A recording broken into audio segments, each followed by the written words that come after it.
Gusto nyo bang makakita mga kababayan kung paano sila mag-party-party sa Malacanang?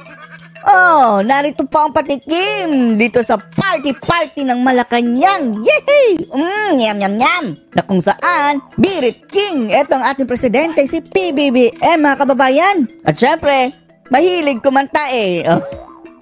Kinanta pa niya mga kababayan ang kanyang theme song noong nakaraang kampanya na Umagang Kay Ganda. Dahil sobrang ganda ng kanilang umaga mga kababayan eh. Araw-araw masaya, happy. At may video po dito mga kababayan sa kanilang pagpa-party. Nadali-dali namang nawala mga kababayan sa ere. Oh, na-delete. Buti na lang mga kababayan mayroong naka-screen capture. Tapos na-send kay Maharlika at nakuha po mga kababayan ang pagpa-party-party nila. Oh, dito kumanta yung naka-green si Papsi, si PBBM. Andito si Sama-sama Tayong Maging Milyonaryo, Mel Robles. At mga kasamahan nilang mga opisyalis ng gobyerno mga kababayan with all the matching wine, catering services, waiter.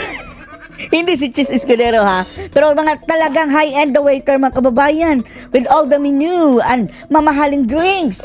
And disco lights! Oh, sarap ng buhay kapag ikaw ang presidente. Parang hindi ramdam ang paghihirap ng taong bayan, no? Oh, kung tayo, binabadgetan lang ng 21 pesos mga kababayan, hindi na daw mahirap. Oh, pero sila nag-party-party. Ang sarap ng buhay. Pakanta-kanta pa mga kababayan at ang kanilang mga amuyong, clapping of hands pa. Go, BBM. Oh, kanta pa more. Tapos, yung mga totoong singer mga kababayan, back up lang. At totoong banda. Oh, may banda pa mga kababayan. At, may babae pang pasayaw-sayaw. Oh, eto na ba ang sinasabi nilang kapag nagpa-party ay ang saya-saya, high na high? Oh, tapos, papasok dito si Madam Liza Araneta Marcos mga kababayan. Oh, ang star of the night. Ayan si Madam. Oh, rantatatan, taratatatan. Oh, ayun, hindi nakita. Yan si Madam. Tingnan natin ang buong video ha. Kanta po yan mga kababayan is, yan ang kanilang theme song eh, Umagang Kay Ganda noong nakaraang halalan mga kababayan, nung binudol tayo, diba? Yan ang kanilang budol sa atin na kapag sila na ang mamumuno sa gobyerno, mayroon tayong Umagang Kay Ganda. Oh, eto na, sila lang ang nagandahan sa Umagang Kay Ganda para sa kanila, pero tayo, Umagang Kay Hirap. Oh, si Mel Robles, clap. Oh, basta tayo'y magkasama daw. Sama-sama tayong babangag muli. Ang sarap na. Oh, may babae pang sexy mga kababayan. Oh, ganyan. Oh, parang sa disco. Oh, wow. Oh, hindi lang umaga ang ganda sa kanila mga kababayan. Tanghali maganda. Lalo-lalo na kapag gabi, sobrang ganda dahil nag-party-party kagaya nito. At ordinaryo lang po ito mga kababayan na senaryo sa buhay ng ating Pangulo na ang sabi, araw-araw party. Sabi nila ha, nila Roque. Isa lang ito, patikim lang po ito mga kababayan. Grabe disco. Ando na si Madam Liza. Si Madam Liza. Alam natin ang itsura eh. Ito si Madam Liza, no? Parang creepy masyado, no? Ang proportion ng kanyang katawan, no? Ang liliit ng mga, yung mga braso, ang liliit. Ang binti, ang liliit. Parang malnourished, pero pagdating sa katawan, malusog. Naka-duster. Oh, ang ating pangarap.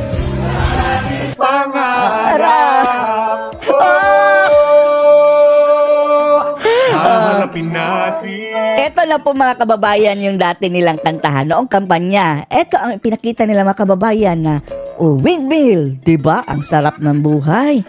Akala natin na Oh, maganda ito si PBBM dahil renewable energy. Oh, nagtataguyod ng renewable energy dahil windmill sa sa Ilocos Norte. Pero ang tanong mga kababayan, may naipatayo ba ngayon na ni isang windmill na may-ari ang gobyerno? Wala. At yun naman pala mga kababayan, hindi naman pala sa gobyerno yan ang windmill na iyan dahil private po daw yan mga kababayan na electric company o ewan na natin na power company. Hindi naman si PB, nagkataon lang na dyan ipinatayo ang windmill. Tapos ginamit mga kababayan sa kampanya. Haharapin natin. Tingnan nyo ha. Yan propaganda, budol na budol tayo. Paper. Paper windmill. Yan ang ginamit nila mga kababayan para dito sa ipakita talaga na windmill ito. Kapag ako mananalo, puno na ng windmill ang buong bansa. Yan talaga ang inaasahan natin ngayon. Ni isang poste ng windmill mga kababayan, wala. Kahit pangay papel na windmill, wala. Tapos diba taas na taas ang kilay ng mga pinklawan-dilawan dyan sa atin dahil pinagmamayabang na natin na which is hindi naman daw yung gawa ni Marcos. Nagkataon lang na doon sa Ilocos Norte ipinatayo yung windmill na yan ng power company. Pagsikat ng Sabi natin, we'll see. Makita natin, pag upo na ni PBBM, di ba? Lilip pa rin kayo dahil sa sobrang windmill na dito sa Pilipinas. Para nang kahit saan mayroong electric fan. Ngayon, kinain natin ang ating mga sinabi mga kababayan dahil ni papel na windmill, wala. Ni isa. May dalang liwanag. Sobrang dami tao, sa ating pangarap. Ito yung panahon na budol tayo. Nagpaglaban tayo talaga mga kababayan ng patayan dito sa mga dilawan-piglawan. Sinasabi natin, mali ang sinasabi niyo about sa mga Marcos na hindi sila mga kurap. Dahil wala naman tayong ebidensya, hindi tayo pinanganak kahapon. At isa pa, ang kasalanan ng ama, hindi kasalanan ng anak. Iba si BBM iba, hindi kagaya ng ama. Ngayon, para tayong isa-isa, para tayong pinapila mga kababayan at isa-isang sinampal ng katotohanan, ikaw, budol ka. Budol pa more, Marcos pa more, ganyan. Next, ikaw miss Tapia dito. Sinong binoto mo? Marcos o Pok? Ito sa'yo. Budol na budol. Harapin natin. Red and green, unit team, unit taim. Galit pa tayo kay Banat Bay dati dahil sabi niya, unit taim. Sabi natin, ingit ka lang Banat Bay dahil si Isko kulelat. Totoo pala, unit taim.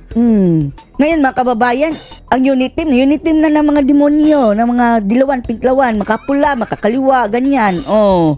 Ang nawala dyan mga kababayan, wala na si Sara at saka si Roque.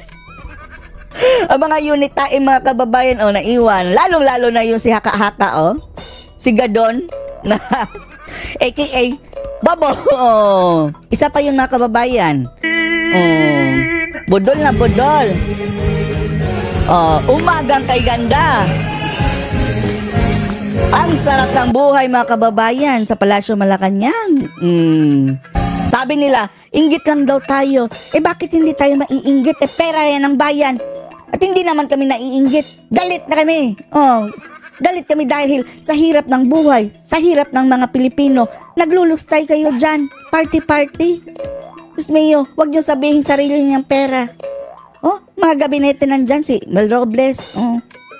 Kahit pa sarili niyang pera imposible.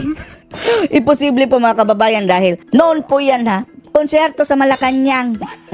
Yan, sabihin niyo kung sarili niyang pera. Nasa RTVM yan. Konserto sa Malacanang, ang daming mga artista with all the ASAP parang production. Tapos sabihin nyo na, inggit lang kayo. Justify niya yan, mga loyalustay ni PBBM. Umagang kay ganda daw. Ay, Diyos mio. Party! Clap your hands, everybody! May babae pa, Ang galing sumayaw. Ganyan, Si Plapsi, ang Birit King.